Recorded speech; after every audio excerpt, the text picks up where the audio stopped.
Hey guys, it's Farmer Brad here, and I just wanted to give you a quick garden update.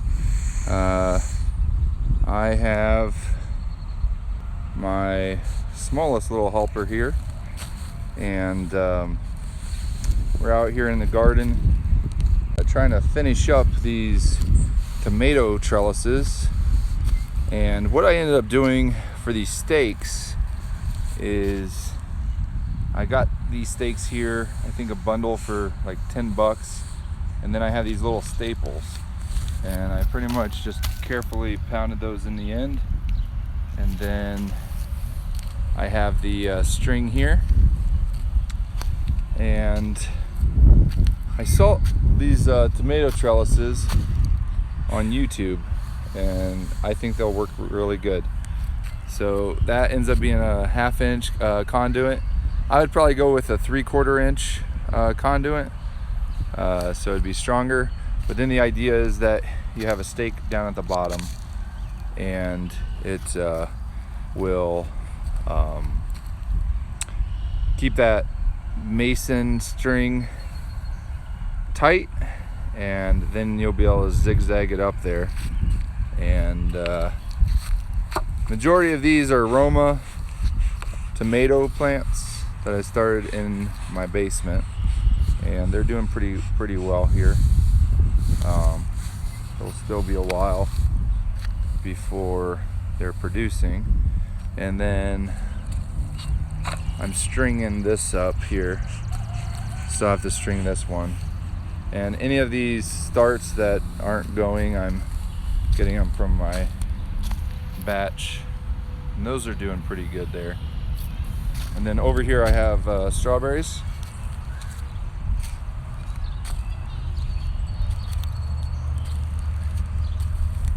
Now these are the transplants.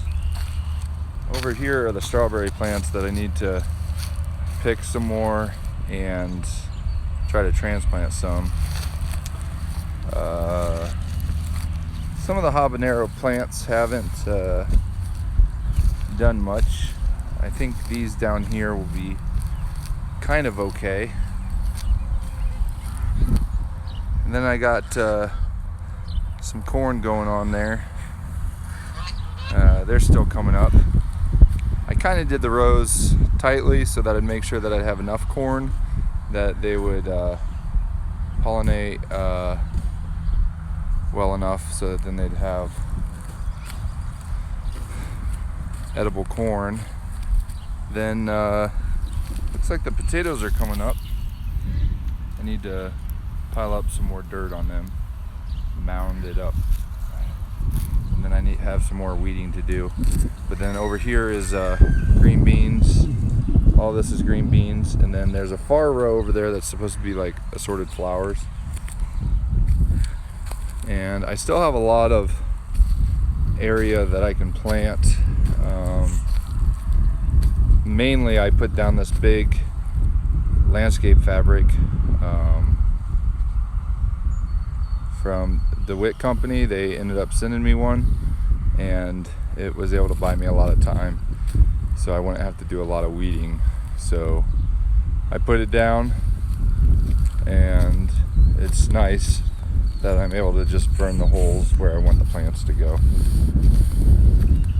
Now over here, this is where I tried to do some cover crops last year. I'm not sure if anything is going to grow in here. I think I planted maybe some garlic, which was probably way too late. And then here I have some lettuce action going on. And then I'm doing an experiment to see whether or not putting compact or beans really close together there will do better. And then over here I kind of alternated them, so we'll see how that goes. Yeah, I got a lot of weeding to do, and I'm not sure what's in this row. Over here we have some carrots, and I think an herb of some sort there.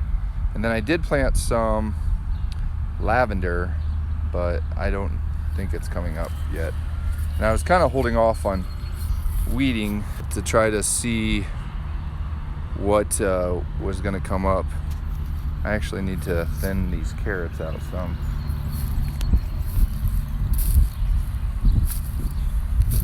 So far I'm really happy with the landscape fabric here and getting these tomatoes growing.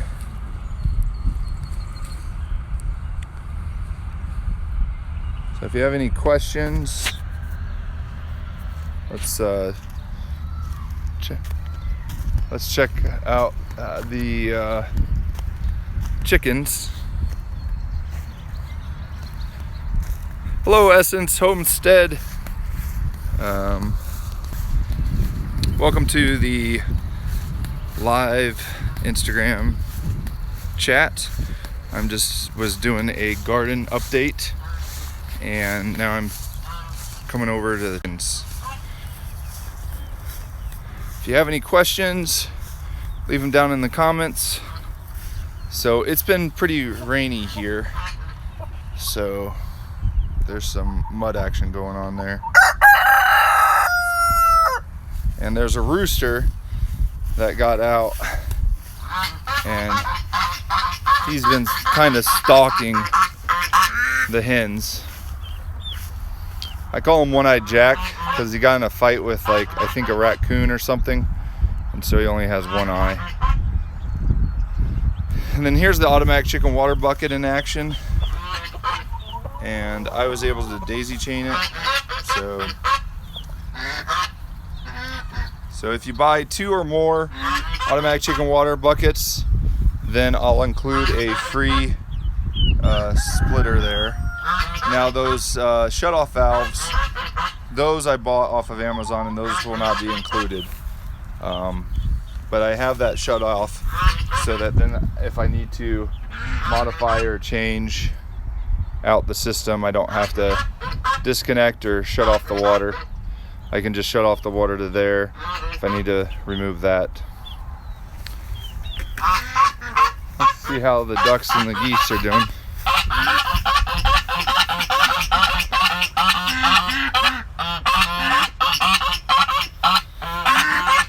Hey, Landa House, how's it going?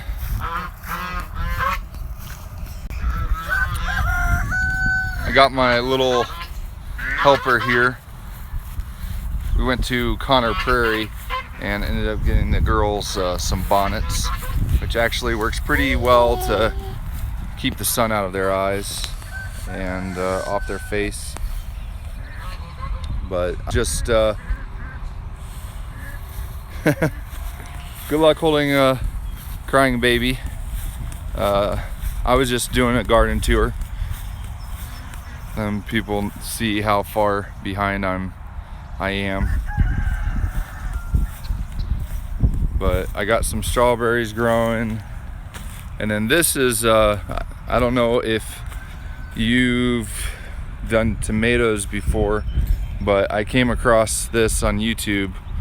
I'm making a trellis this way so you can do 10-foot sections, and then you pound the stakes in and then use mason string, and then I doubled up the string, that way I can kind of weave it back and forth in between the 2 strings, and hopefully that will work.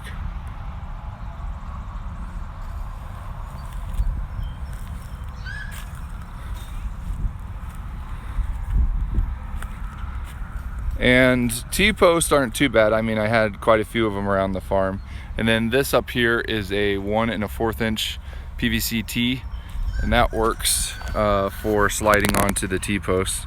Now I would maybe recommend 3/4 inch EMT so it's stronger, but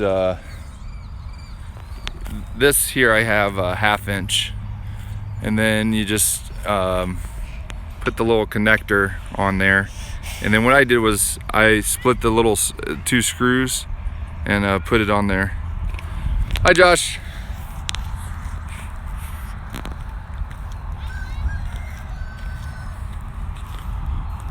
So I was just showing the tomato trellis.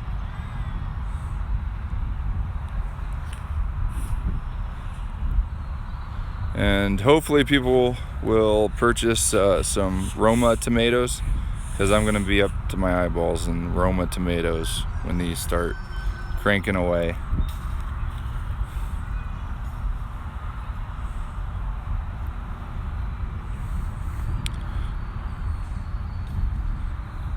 I think I'm gonna wrap it up for the night and head inside, but thanks for watching, and make sure to share and like YouTube videos. Trying to get up to 1,000 subs. Last I checked, we're at 640 on my YouTube channel, and Facebook just went over 700 this last week. So have a good evening and take care.